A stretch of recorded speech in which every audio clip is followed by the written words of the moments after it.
El coronavirus ha afectado a la industria. Para hablarnos al respecto, en la línea telefónica, Luis Aguirre, presidente del Consejo Nacional de la Industria Maquiladora y Manufacturera de Exportación. Gracias por estar con nosotros. Bienvenido, Luis. Hola, ¿qué tal? Muy buenas tardes. ¿Cómo están, Joeli? Un gusto saludarte a ti, a Francisco y a todo el auditorio. Alex Piñón está conmigo. Luis, para empezar, ¿de qué tamaño es el impacto en este momento en la industria, tanto en términos económicos como en términos laborales? ¿Cuántos trabajadores han sido impactados por la epidemia? Bueno, es muy importante dar a conocer que este sector cuenta con 6,300 plantas de manufactura en 26 estados del país y un poco más de 3 millones de empleos directos en el país, y que está enfocado al 100% a manufactura de productos de 14 sectores diferentes de la industria, y el 100% son destinados a la exportación.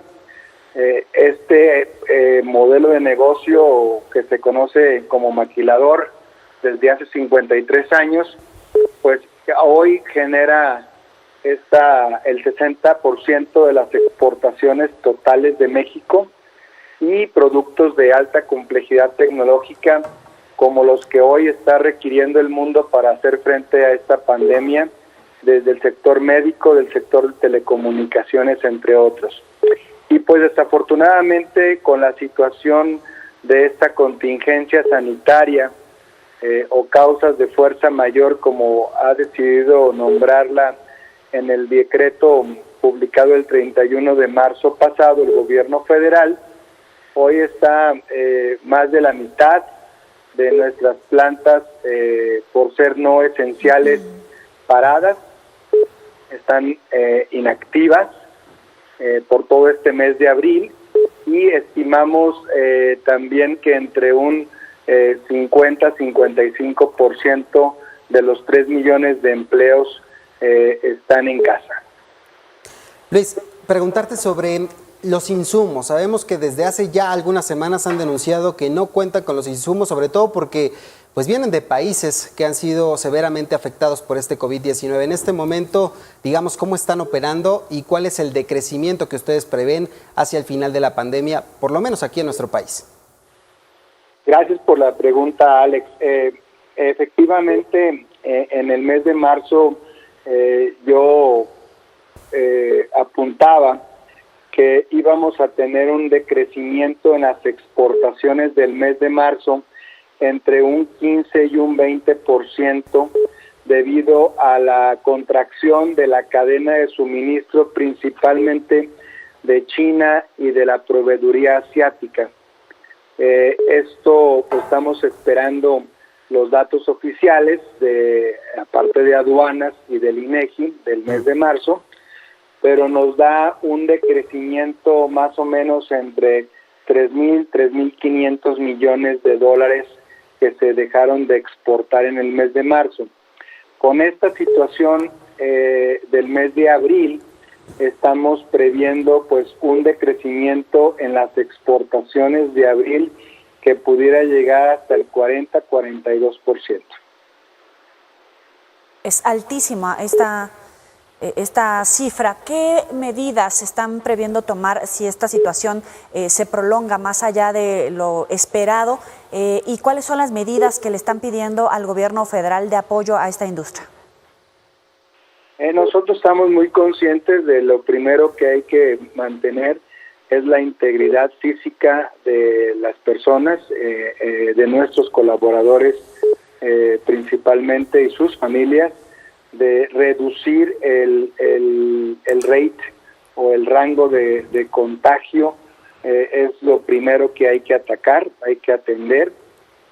Y sin embargo, me parece, y es la propuesta que hemos venido haciendo al gobierno federal, de que debemos también de dejar que haya un monitoreo a nivel regional y estatal, de tal manera que permita evaluar por parte de los gobiernos locales, con el apoyo de la Secretaría de Salud de los estados, de la academia como las universidades, que de alguna manera pueden aportar y apoyar en el monitoreo técnico de esta pandemia, para que se vayan permitiendo ir haciendo una reincorporación o ir retomando las actividades productivas. Esto es muy importante, de tener un balance muy claro entre el control de la pandemia, el control de evitar una mayor propagación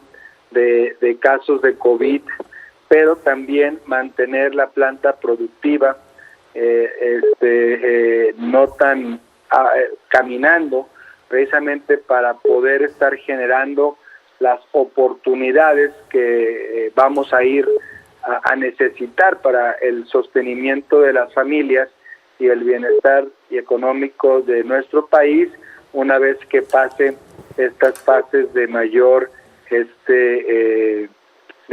contagio o posibilidad de contagio. Entonces, nuestra propuesta va en ese sentido, de que haya un balance entre las medidas sanitarias, pero también la parte de la plataforma productiva, de acuerdo a los números específicos de ciudad, región y estado que se tenga sobre esta pandemia. Hoy en la mañana la CONCAMIN dio una conferencia de prensa y hablaba sobre la reconversión de las empresas, la reconversión de las industrias, y que era un poco incongruente que el presidente hubiera declarado no esenciales algunas actividades productivas. En este caso, ¿las maquiladoras estarían en esta posibilidad de reconvertirse y apoyar durante la pandemia? Hoy tenemos casos muy concretos que son públicos, por ejemplo, General Motors, que reconvirtió parte de sus líneas de producción que están paradas desde el 16 de marzo pasado en nuestro país. Han sido reconvertidas de acuerdo a las posibilidades de plataformas de producción para la fabricación de cubrebocas especializados, sobre todo para el sector quirúrgico. Sí. Y el sector de atención médica. Y así te puedo yo señalar que, de acuerdo a los datos de la última encuesta que hicimos a nuestra membresía, a una muestra de 250 plantas de manufactura en estos 26 estados del país, pues tenemos varios ejemplos de ese tipo de actividades, ¿no? Oye, ¿hay algún tipo de riesgo de que quiebre alguna de estas empresas o alguna de estas plantas? Aquí tengo el dato. Por ejemplo, el 7.14% han hecho reconversión de sus procesos para producir artículos relacionados al ataque de esta epidemia.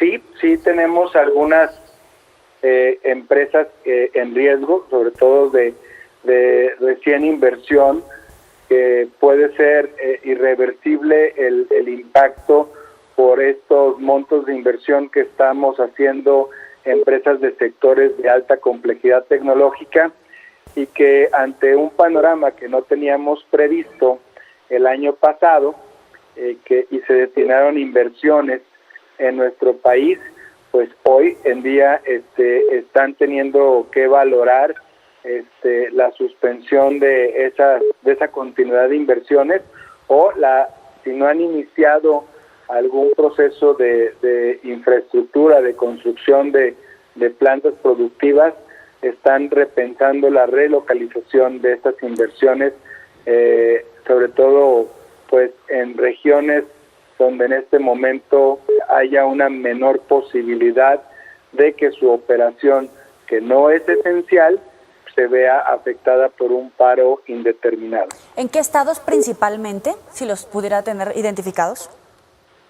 Ha sido, por ejemplo, de sectores desde el sector automotriz, electrónico, agroindustrial, donde han habido ese tipo de manifestaciones de manera individual, en corto, en los diferentes contactos que mantenemos de comunicación a través de las 21 asociaciones del país que tiene presencia el Consejo Nacional de INDEX. Le agradecemos muchísimo a Luis Aguirre Lang, presidente del Consejo Nacional de la Industria Maquiladora y Manufacturera de Exportación, por estos minutos para Mega Noticias TVC. Joel y Alex, el agradecido soy yo y desde aquí les mando un afectuoso saludo y si me permiten mandar también una comunicación de reconocimiento a todos los compañeros de la industria de exportación del país que están en estos momentos laborando en manufacturar productos esenciales, como los que ya hemos descrito. Mi mayor reconocimiento y agradecimiento por su valentía para estar cumpliendo con esta tarea en estos momentos tan importantes para seguir enfrentando esta pandemia mundial. Oye, Luis, ya que mencionas esta industria, ¿qué pasó? ¿Tienes información de la situación que ocurrió en Baja California? Esta planta que vendía materiales respiradores a Estados Unidos, que fue cerrada precisamente porque no vendía en territorio nacional. ¿Tienes información al respecto? Sí, con mucho gusto, Joeli, te contesto. Esta fue una situación de confusión por parte del gobierno del estado, que desconocen que este modelo de manufactura pues nos obliga a que el 100% de lo que produzcamos sea exportado. No podemos vender o dejar producto en nuestro país. Así es, está en el marco legal de nuestra industria mexicana de exportación, en el marco del decreto IMEX. O sea, el gobierno se equivocó, está cometiendo una ilegalidad porque además pues hay un compromiso internacional. Hay un compromiso primero de cumplir la ley en nuestro país. Y a nosotros el decreto IMEX nos obliga que el 100% de lo que produzcamos tiene que salir del país, tiene que ser exportado. Aunque sabemos que muchos de estos productos posteriormente, a través de los canales de distribución y de comercialización de las empresas, pues son importados en México y que hoy pues prácticamente todos los productos que hacemos en los diferentes sectores industriales se utilizan también en nuestro país, en hospitales, clínicas, en escuelas, en empresas, en sistemas bancarios, sistemas de emergencia, etcétera. Pero por decreto, por ley, nosotros tenemos que exportar el 100% de lo que fabricamos en México. Luis, muchísimas gracias por esta puntualización. Muy buena tarde. Al contrario, un gusto saludarlos y de nueva cuenta gracias por la oportunidad de comunicarme con todo su importante auditorio. A ti. Hasta luego.